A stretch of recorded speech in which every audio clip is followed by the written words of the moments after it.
Формула у Всевышнего Аллаха, она очень простая. Сами'на ва атa'на. Мы услышали и подчинились. Смысл партнерского финансирования, действующего во всем мусульманском мире, отражен в канонах ислама.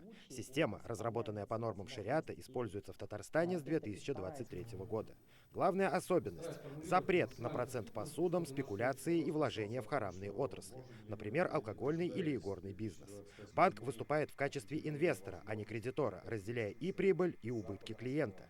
Сертификацией таких услуг занимаются богословы. Что касается разработки финансовых продуктов, сопровождения разработки финансовых продуктов, аудита на стадии реализации финансовых продуктов, то этим у нас в нашем духовном управлении занимается Совет улемов.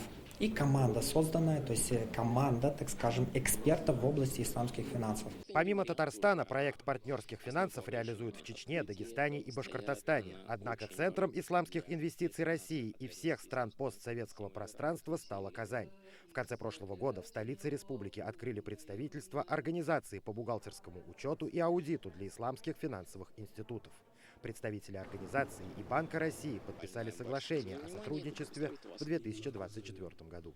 С тех пор наша страна получила право участвовать в образовательных программах по подготовке кадров и обмену опытом. Большинство развитых стран изменили свое законодательство для того, чтобы создать все условия для развития партнерского финансирования.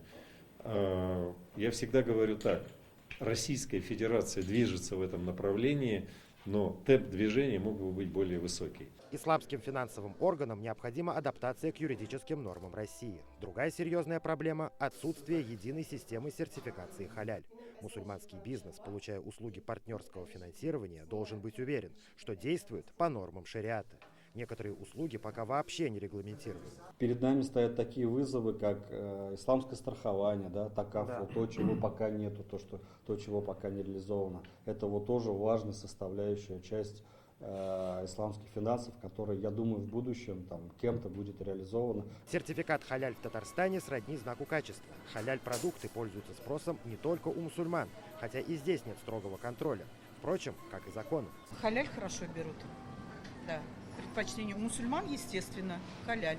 Но и русские тоже сейчас не отказываются от продукции халяль. Работу над единой системой сертификации халяль сейчас ведут депутаты Госдумы. Создать репутацию в мире исламских финансов и доверие к этим услугам сейчас ключевые задачи. Тагир Валиди, Альбина Минаева, Игорь Романов, ТНВ, Казань.